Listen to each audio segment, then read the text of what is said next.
Dr. Jean John De Vega, Private Senior High School Focal Person, STO Valenzuela. Ladies, gentlemen, and everyone in between. Parents, teachers, and especially my fellow graduates. I'm standing here not only on my behalf, but to represent all of us graduates. We are a testament to resilience and perseverance. We survived. I can't fully describe what I'm feeling right now, but it feels surreal. I am a graduating grade 12 student stuck in my grade 8 body. The pandemic brought challenges for better or for worse. But one thing we can all agree on is that it taught us to be tough, to be resilient. Through all the challenges our batches faced, our team, Kabataang Pilipino para sa matatag na kinabukasan ng bagong Pilipinas couldn't be more appropriate. Resilience, a quality that is embedded in our Filipino identity, is something that everyone should possess in order for us to overcome any trials and challenges in life. Life is never perfect. As much as we wish things would just go on our way, difficulties are inevitable, and we all have to deal with them. Who would have thought that a pandemic would strike? Who would have imagined we would experience such hardships? Yet, who would have believed we could survive and thrive despite them? The pandemic stole our remaining days in junior high school. The transition from being grade 8 students, where we last experienced face-to-face classes, to grade 11 was a significant adjustment. So we cannot deny that this past 2 years of senior high have been tough. But look at where we are now. We handled it majestically. From schoolworks that seem impossible to complete on time, to quizzes that challenge us, to exams that tested our wit and group mates that tested their patience, who would have thought we could make it this far? Are you all aware of homeostasis? According to Masbergas et al. In 2023, homeostasis is defined as a self-regulating process by which a living organism can maintain internal stability while adjusting to changing external conditions. Homeostasis helps us survive difficulties and challenges by regulating our system to maintain stability. I can relate it to those people who lent me their shoulders and pat my back when I was down, allowing me to rest for a while and regain my strength before getting back on. So I want to acknowledge everyone who's been a part of my homeostasis, helping me to survive. First and foremost, I thank God. I remember a friend once asked me why I keep thanking God when I accomplish something even though I did the work. I answered that it's because I believe in Him, which helps me believe in myself and my ability to succeed through Him. Next, I want to thank my family.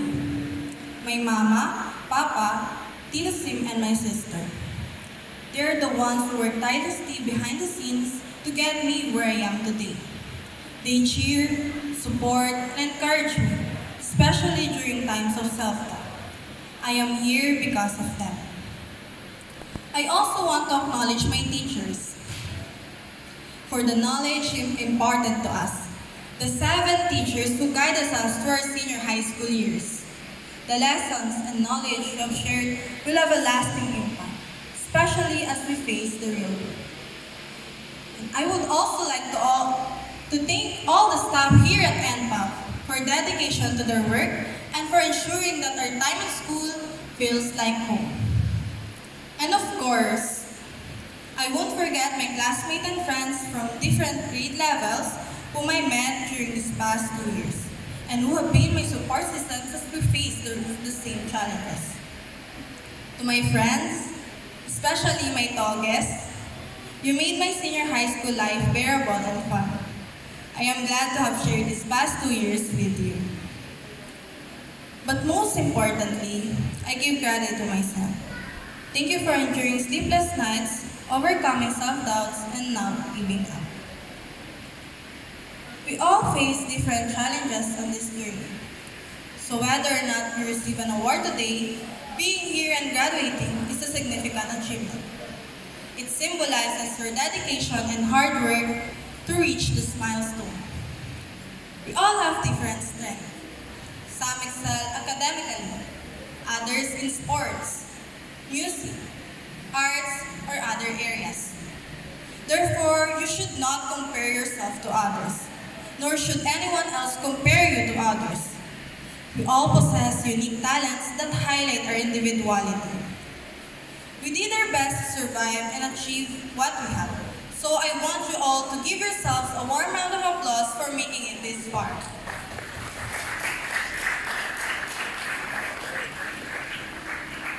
Homeostasis is not static and unvarying. It's a dynamic process that adapts to survive external challenges, as stated by Masperges et al. In 2023. Change is inevitable in life, and we adapt to survive. By comparing homeostasis to our support system, I'm not suggesting that we should remain stagnant and always remain as we were before. Instead, we can always search for who we truly are and step out of our comfort zone, knowing that our homeostasis will adjust to the new environment. Don't be afraid. You are built to be resilient, and your homeostasis is always there to help you survive. As the youth, we are the hope of the nation, and the future of our country rests in our hands. Every step we take today has a significant impact on the future of the Philippines. So, as we continue to strive and work hard, let us remember that resilience will be our foundation in achieving our dreams and goals. Together, we will be the instruments in building a more stable and progressive Philippines. This journey has tested how strong and resilient we are when facing challenges. But remember, it's okay to feel like giving up sometimes, to feel weak, and to doubt yourself.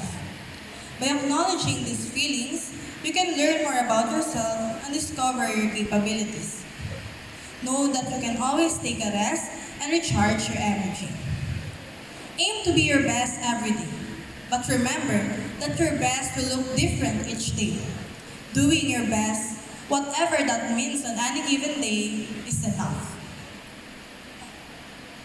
Lastly, it is both an honor and a privilege to speak in front of you today. I will always cherish that the last thing I do in my high school life is to speak on behalf of my graduates. Before I end my speech, I would like to congratulate everyone on your well-deserved success. Our hard work has finally paid off. So now, as we enter a new chapter of our lives, may we all have the courage to face challenges and changes without discouragement. Remember, our homeostasis will always be there to help us adapt and survive. Believe, put in the effort, and you will succeed. Para sa buhay, pangarap, kinabukasan. Padayon, hanggang sa muli nating pagkikita. Love you, Selena! Woo!